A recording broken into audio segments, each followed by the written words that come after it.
Good morning, students. So yesterday we were discussing about the second law of motion, and we also discussed some of the numericals related to it.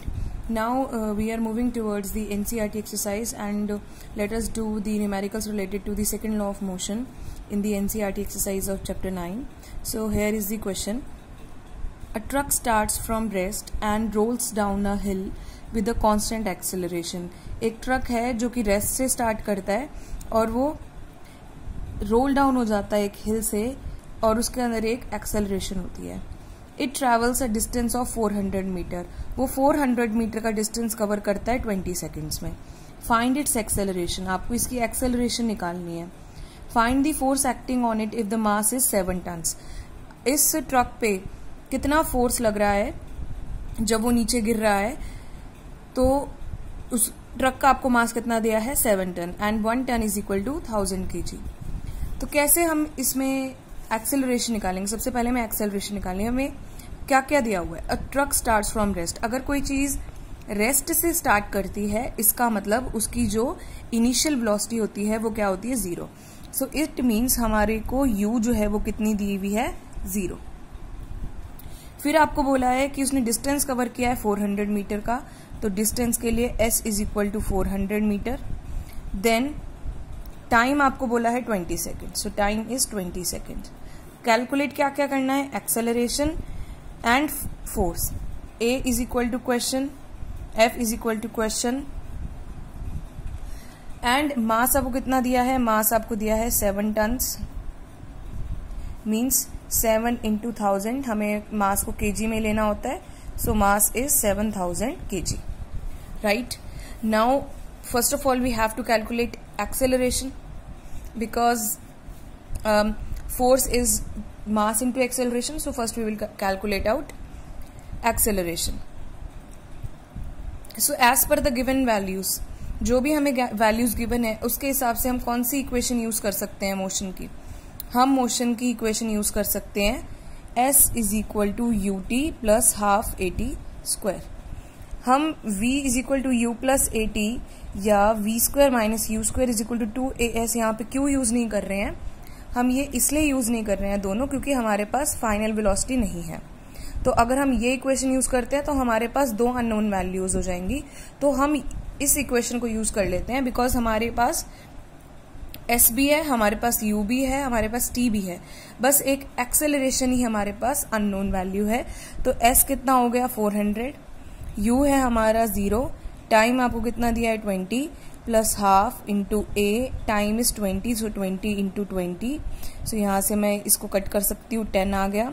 तो 400 is equal to 0 into 20 0. इधर से कितना बचा? इधर से 10 into 20 200 into a, so 200a. so acceleration कितनी आ गई? 400 by 200, एंड ये कट हो गया 2 पे. so 2 मीटर पर सेकेंड स्क्वायर जो है वो क्या निकल के आ गई? एक्सेलरेशन. तो ट्रक की एक्सेलरेशन कितनी आ गई आपके पास? 2 मीटर पर second square. Now what you have to calculate? आपको फोर्स कैलकुलेट करना है. Force is mass into acceleration. Mass कितना दिया है? 7000, और एक्सेलरेशन कितनी है? 2 निकाली है आपने. So 14,000 newton is the force which is experienced by the truck. So I hope this question is clear to you. Now let us move to the next question. A stone of 1 kg is thrown with a velocity of 20 meter per second across the frozen surface of a lake and comes to rest after traveling a distance of 50 meter. एक stone है जिसका मास है 1 kg. उसको फेंका गया एक velocity से जो कि 20 मीटर पर सेकेंड है, और किसके ऊपर फेंका गया? एक फ्रोजन लेक के ऊपर. जो एक लेक जमा हुआ होता है ना, जिसपे अगर आप स्टोन फेंकोगे तो वो फिसल के चला जाएगा. तो फाइनली वो क्या हो जाता है? रेस्ट पे आ जाता है. कितना डिस्टेंस कवर करके? 50 मीटर. तो आपको ये बताना है कि फोर्स ऑफ फ्रिक्शन बताना है between the stone and the ice. क्योंकि यहाँ पे जो स्टोन है वो क्यों रुक रहा है? अल्टीमेटली वो स्टोन अल्टीमेटली इसलिए रुक रहा है क्योंकि जो आइस है उसमें उस आइस जो है स्टोन को फ्रिक्शन दे रही है. तो वो कितना फोर्स ऑफ फ्रिक्शन दे रही है वो आपको यहाँ पे कैलकुलेट करना है. तो सबसे पहले हम देखते हैं कि क्या क्या वैल्यूज हमें गिवन है. आपको स्टोन का जो मास है वो कितना दिया हुआ है? स्टोन का मास आपको दिया है 1 kg. फिर आपको बोला है कि कितनी वेलोसिटी से थ्रो किया गया, 20 मीटर पर सेकेंड से, और वो फाइनली रेस्ट पे आ गया। तो इसका मतलब क्या है कि इनिशियल वेलोसिटी 20 मीटर पर सेकेंड है और फाइनल वेलोसिटी है वो 0 हो जाएगी, क्योंकि अल्टीमेटली जो ऑब्जेक्ट है वो किस पे आ चुका है, रेस्ट पे आ चुका है। और रेस्ट पे आते हुए उसने डिस्टेंस कितना कवर किया, उसने 50 मीटर का डिस्टेंस कवर किया। तो आपको क्या निकालना है, आपको निकालना है फोर्स ऑफ फ्रिक्शन, मतलब simply you have to calculate the force. अब फोर्स निकालने के लिए आपको पहले एक्सेलरेशन चाहिए, क्योंकि फोर्स के लिए हमारे पास फॉर्मूला है F = m में, या फिर ये होता है F = m v - u/t। अब इसमें हमारे पास v है, u है, m है, लेकिन हमारे पास t नहीं है, और यहाँ पे हमारे पास एक्सेलरेशन नहीं है। तो मेनली हम कैसे भी इस वैल्यू को निकाल सकते हैं, हम कैसे भी फोर्स को निकाल सकते हैं। तो चलो हम एक्सेलरेशन की हेल्प से हम एक्सेलरेशन निकाल लेते हैं। तो यहाँ पे हम कौन सी इक्वेशन यूज कर सकते हैं, यहाँ पे हम ये फर्स्ट इक्वेशन है, ये थर्ड इक्वेशन, और सेकंड इक्वेशन कौन सी थी, S = ut + ½ at²। अब as per the given values हम यहाँ पे इजीली कौन सी इक्वेशन यूज कर सकते हैं, सबसे इजी है इक्वेशन यूज करना, v² - u² = 2as, क्योंकि हमारे पास v की वैल्यू है, u की वैल्यू है, s की वैल्यू है, a की वैल्यू हम कैलकुलेट कर सकते हैं।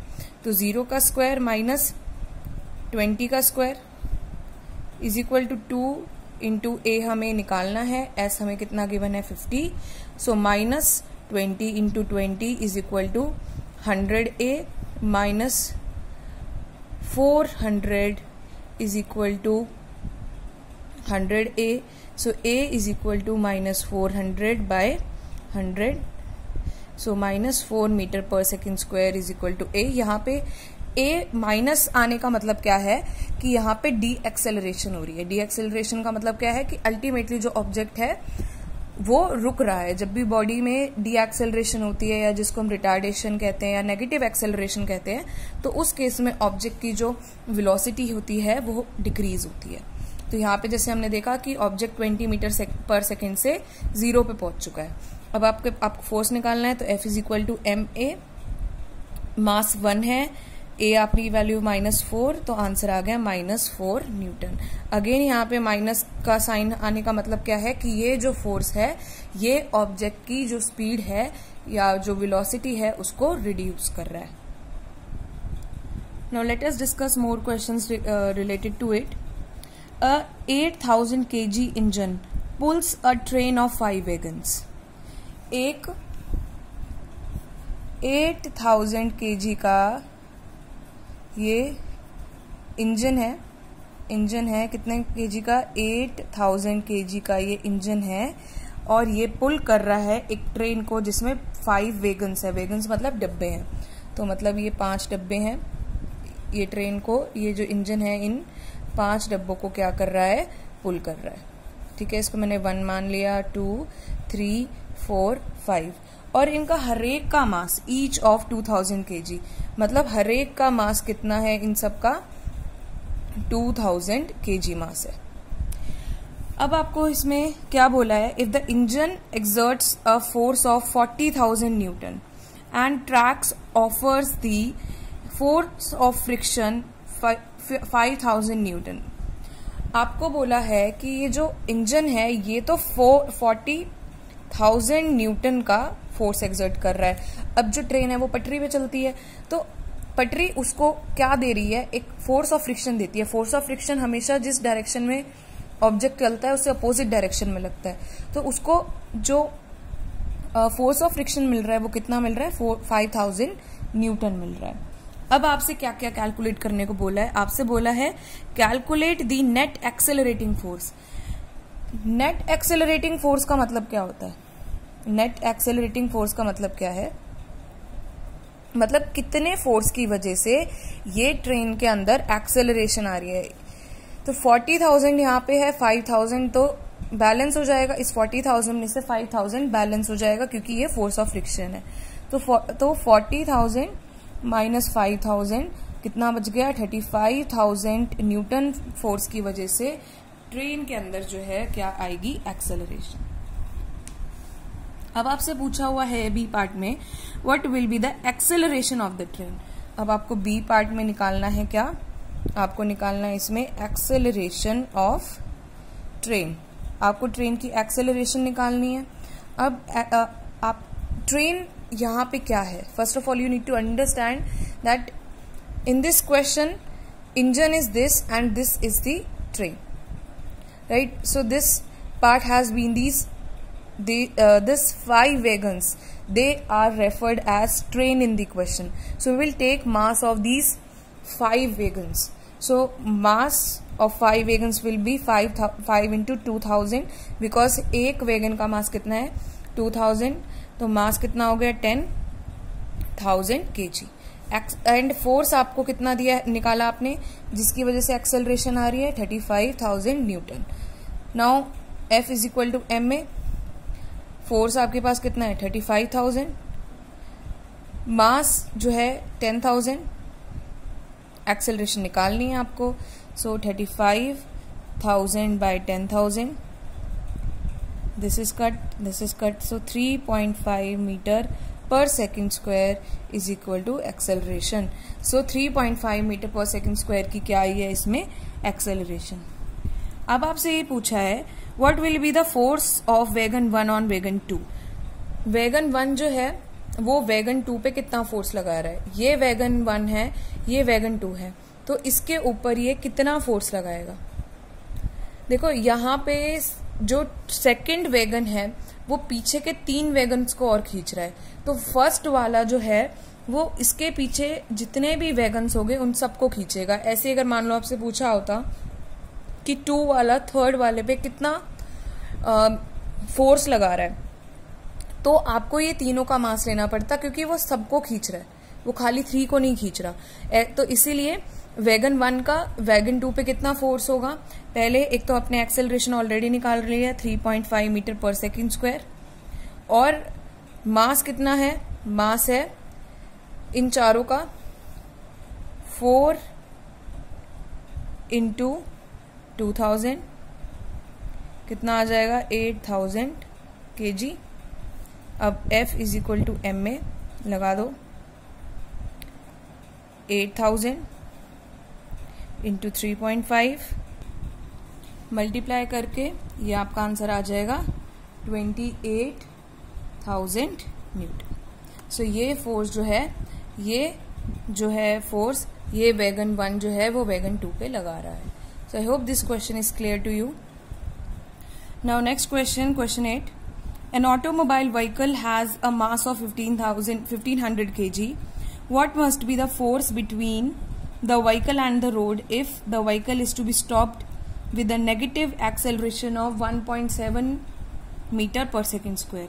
आपको बोला है एक ऑटोमोबाइल व्हीकल है जो कि जिसका मास है कितना, मास आपको दिया हुआ है 1500 kg, और आपको उसको क्या करना है, आपको इस व्हीकल को स्टॉप करना है कितनी एक्सेलरेशन से, एक्सेलरेशन दी हुई है नेगेटिव एक्सेलरेशन दी हुई है, तो यहाँ पे आप माइनस का साइन लगा ले, क्योंकि अल्टीमेटली आपको उस व्हीकल को स्टॉप करना है, तो कितना फोर्स लगेगा, दिस इज क्वेश्चन नंबर 8। तो F is equal to m a means 1500 into -1.7, तो आप जब इसको कैलकुलेट करेंगे it will come out -2550 newton. तो इसका मतलब है इस व्हीकल को -2550 न्यूटन मीन्स उसको 2550 न्यूटन का फोर्स लगाना पड़ेगा ताकि वो स्टॉप हो जाए। और यहाँ पे नेगेटिव साइन का मतलब क्या है, नेगेटिव साइन का मतलब यहाँ पे ये है कि जो डायरेक्शन है फोर्स की वो व्हीकल के डायरेक्शन से अपोजिट है, तभी जो वो व्हीकल है वो क्या हो गया है, स्टॉप हो गया है, right. Now which one of the following of an object, what is the momentum of an object of mass m moving with the velocity v। तो मोमेंटम का फॉर्मूला सिंपल क्या होता है, मास इनटू वेलोसिटी, तो answer is mass mv, D option. Now using a horizontal force of 200 Newton we intend to move a cabinet across a floor at a constant velocity. What is the force of friction that will be exerted on the cabinet? तो एक wooden का box है kind of, तो उसको आपको एक constant velocity से force floor पे चलाना है, जमीन पे चलाना है, तो आपको कितना फ्रिक्शनल फोर्स उसे देना पड़ेगा। तो आपको पता है अगर हमें एक कांस्टेंट वेलोसिटी चाहिए तो जितना फोर्स यहाँ पे ये 200 न्यूटन का लग रहा है, ये सारे का सारा फोर्स जो है ये फोर्स ऑफ फ्रिक्शन को बैलेंस करने में यूज हो जाएगा, क्योंकि उसके बाद वो ऑब्जेक्ट जो है वो एक कांस्टेंट वेलोसिटी को अचीव कर लेगा। तो ये कांस्टेंट वेलोसिटी से चलाने के लिए हमें इतना ही फोर्स ऑफ फ्रिक्शन जो है ये इस ऑब्जेक्ट के ऊपर अप्लाई हो जाएगा। तो कितना फोर्स ऑफ फ्रिक्शन हो गया? 200 Newton. Now let us discuss other questions of this exercise. First question says, an object experiences a net zero external unbalanced force. Is it possible for the object to traveling with a non-zero velocity? एक object है, उस पे unbalance force कुछ भी नहीं लग रहा है, जीरो है, और क्या तब भी पॉसिबल है कि वो एक नॉन जीरो वेलोसिटी से मूव करे? मतलब कि उसकी कुछ वेलोसिटी हो, जीरो पे ना हो उसकी वेलोसिटी, उसके अंदर कोई मोशन होना चाहिए। क्या ऐसा पॉसिबल? अगर ऐसा है तो क्या कंडीशन है? तो बिल्कुल ऐसा हो सकता है। कब हो सकता है? जैसे अगर ऑब्जेक्ट जो है वो एक यूनिफॉर्म स्पीड पे चल रहा है, स्ट्रेट लाइन पे, या स्पीड की मैग्नीट्यूड में कोई चेंज नहीं आ रहा, उस केस में ऐसा हो सकता है। डायरेक्शन चेंज नहीं हो रही, जो फोर्स ऑफ फ्रिक्शन है, एक तो फोर्स ऑफ फ्रिक्शन यहाँ पे जीरो होना बहुत जरूरी है, क्योंकि फोर्स ऑफ फ्रिक्शन की वजह से ही प्रैक्टिकली ये पॉसिबल नहीं होता कि एक ऑब्जेक्ट जो है वो हमेशा मूव करता रहे। अल्टीमेटली वो ऑब्जेक्ट जो होता है वो स्टॉप हो जाता है। सो फोर्स ऑफ फ्रिक्शन होना भी जो है जीरो होना जरूरी है। तो इन सारी कंडीशंस के साथ जो है एक ऑब्जेक्ट जो है वो एक जीरो एक्सटर्नल अनबैलेंस्ड फोर्स के साथ भी ट्रैवल कर सकता है नॉन जीरो वेलोसिटी से। Now next question, when a carpet is beaten with a stick dust comes out of it, explain. ये हमने ऑलरेडी डिस्कस किया था इनर्शिया ऑफ रेस्ट में, कि जब हम कारपेट को बीट करते हैं तो उसके अंदर जो डस्ट पार्टिकल होते हैं they try to remain in rest due to inertia of rest, जबकि बाकी जो कारपेट के फाइबर्स होते हैं वो मोशन में आ जाते हैं, तो इसीलिए वो बाहर आ जाते हैं। Then why is it is advise to tie any luggage kept on the roof of a bus with अ रोप? बस के ऊपर अगर कोई भी लगेज सामान रखा है तो उसको टाई क्यों करना चाहिए? तो ये दोनों केस में हो सकता है, इनर्शिया ऑफ रेस्ट के केस से भी एक्सप्लेन हो सकता है और मोशन से भी। अगर बस सडनली शुरू हो जाती है तो because of inertia of rest जो लगेज है वो गिर सकता है, या बस चलते चलते एकदम से स्टॉप हो जाए तो इनर्शिया ऑफ मोशन की वजह से अगेन लगेज जो है वो गिर सकता है। तो इसीलिए ये इम्पॉर्टेंट है कि जो लगेज है उसको रूफ के ऊपर क्या किया जाए? टाई किया जाए। Now the next question, a batsman hit a ball which then rolls on a level ground after covering a short distance the ball comes to rest. एक बैट्समैन ने क्रिकेट बॉल को हिट किया और वो ground पे कुछ distance cover करके रुक गई, तो ऐसा क्यों हुआ? आपको ऑप्शन दिए हुए हैं। The batsman did not hit the ball hard enough, Batman ने इतनी तेज बॉल को हिट नहीं किया इसलिए वो रुक गई। Velocity is proportional to the force exerted by the ball, velocity जो है वो प्रोपोर्शनल है फोर्स के। या there is a force on the ball opposing the motion, ball के ऊपर कोई फोर्स लग रहा है जो उसके मोशन को रोक रहा है। या there is no unbalance force on the ball so the ball would want to come to rest, मतलब बॉल के ऊपर कोई भी अनबैलेंस फोर्स नहीं है, बॉल खुद ही किस पे आना चाह रही है? रेस्ट पे। तो यहाँ पे करेक्ट ऑप्शन क्या आएगा? C option, there is a force on the ball opposing the motion. कौन सा फोर्स होता है जो ऑब्जेक्ट के मोशन के अपोजिट डायरेक्शन में लगता है? That is the force of friction. So I hope these topics they are clear to you. With this, the Newton's second law of motion ends up, and in the further videos we will start with the Newton's third law of motion. Thank you.